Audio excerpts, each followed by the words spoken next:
Hello, I am Danny the Odd Gamer, and welcome to another week of Creepypastas. This week will be Max and Ruby 004. And without any other further ado, please sit back, relax, and enjoy Max and Ruby 004. It was just this Christmas that went by, and things were getting pretty busy. I had to start buying presents for the family. I had finished shopping, but I still needed to grab a present for my little cousin. She is not very hard to please since she is just 4. She likes things like Peppa Pig and My Little Pony. She really liked, and I say liked for a reason, Max and Ruby. So when I decided to go looking for a present, I figured something like Max and Ruby DVD would have been perfect, since she liked to watch it on a daily basis. However, Christmas meant that most of the online DVDs were sold out of most places. I went to look on eBay as well, but I figured I could not trust what condition the DVDs would have been in, so I was stuck in a rut for a while, until that package arrived. I was at home still scrolling for a stupid DVD until I heard of the sound of something being pushed in my letterbox. I caught a hold of it before my dog did and looked at the package. It seemed to be wrapped fairly badly, with what looked like grease marks and stains on it. Naturally, like anyone would, I decided to open the package. Inside it was something that I could not explain.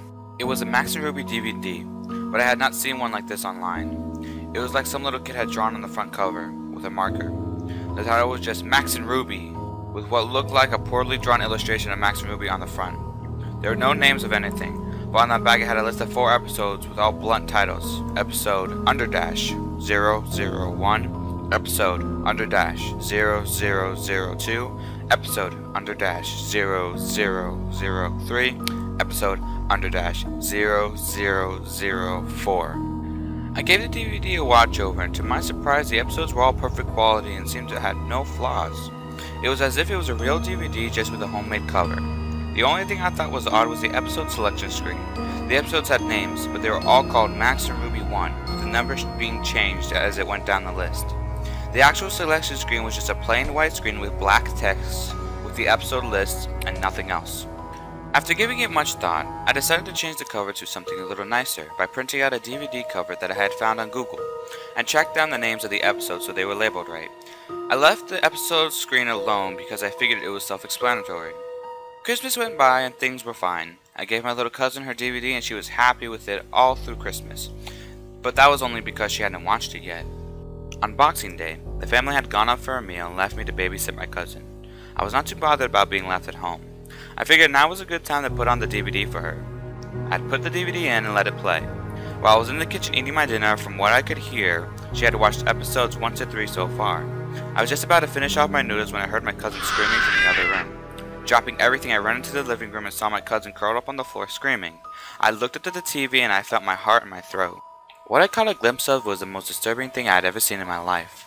It was what appeared to be a frame of Max and Ruby standing next to each other in complete darkness.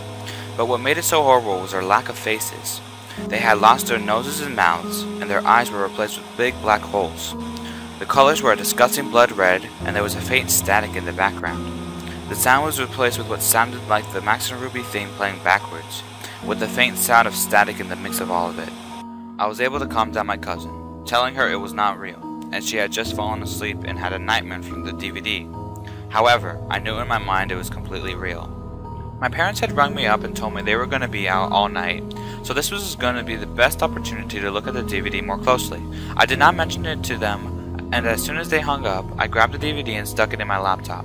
As soon as it loaded, I noticed that episode 004 had now been replaced with RIP Mommy and Daddy, which sent a chill down my back. Since my cousin was now asleep, I plugged in my earbuds so he can sleep without having to hear anything. Normally an episode of Max and Ruby would have 3 short stories, but this episode only had 1. It started off quite lighthearted actually. Max and Ruby were playing tag in the garden and their parents were on the porch watching them play. However, something was off. The sound was playing in reverse and the parents' faces were that of sadness. A film grain became present which grew worse and worse every second, and it panned to the father and mother, and in a voice of deep sorrow the father spoke. "It's such a shame," he sighed. It then cut short to the sound of static and a loud scream, followed by the sound of 2 people choking while the mother and father mumbled to each other in the background. But it was impossible to understand them. The sounds were so realistic it made me almost psychologically sick. The screen cut to white for a split second, then the screen transitioned over to Max and Ruby standing in front of what looked like gravestones labeled "Rest in Peace, Mommy and Daddy." The 2 of them had no faces at this point. There was no sound apart from the faint static. This scene remained on screen for about a minute and a half before it cut away to black. It then changed scene again, now showing Max and Ruby sitting in Ruby's room, while undecipherable whispering became apparent and grew louder over time. Both of them were sobbing uncontrollably, while transparent clips of a murder playing in reverse flashed on the screen. The father pulled a knife out of his neck, picked up a bloody axe, and hacked away at the corpse of the mother, before she came back to life, and he walked up the stairs. By this point the whispering became louder, but more of the whispering voices started to disappear, and the very second it came down to one voice. It was a very angry woman, whose voice screamed, "Burn in hell!" I was absolutely horrified. The scene had changed to the most disgusting yet saddest thing I have ever witnessed. It showed Max sitting in his room. He was standing on a chair with a noose hanging from the ceiling. He had brought it around his neck. The scene faded to black and the static got louder. Almost instantaneously, it then cut to Ruby, walking in on her brother. She let out a gut-twisting scream. The camera was panned on her face as the sound of a chair being kicked and the same choking from before began to play. The picture of Ruby's face stayed on the screen for a good 5 minutes. This time her eyes had returned as the same gaping holes. Ruby then started crying, and as before there were no other facial features. The static slowly grew louder and drowned out the sound of her cries. The screen cut to black without static. When the screen returned, Ruby was standing, now on her own, in the garden by 2 gravestones. One was labeled "Rest in Peace Mommy and Daddy," and the other "Rest in Peace Brother." She then started to look at the camera with glowing blue pupils to speak to me. Well, whoever's watching this is because you never watched any of me and my brother's episodes. So, one of these days, you will regret this. The screen had faded to black afterwards. At this point, I had already been sick and was sitting all shaken. The episode seemed to have come to an end at last, as the Max and Ruby theme played slowly in reverse.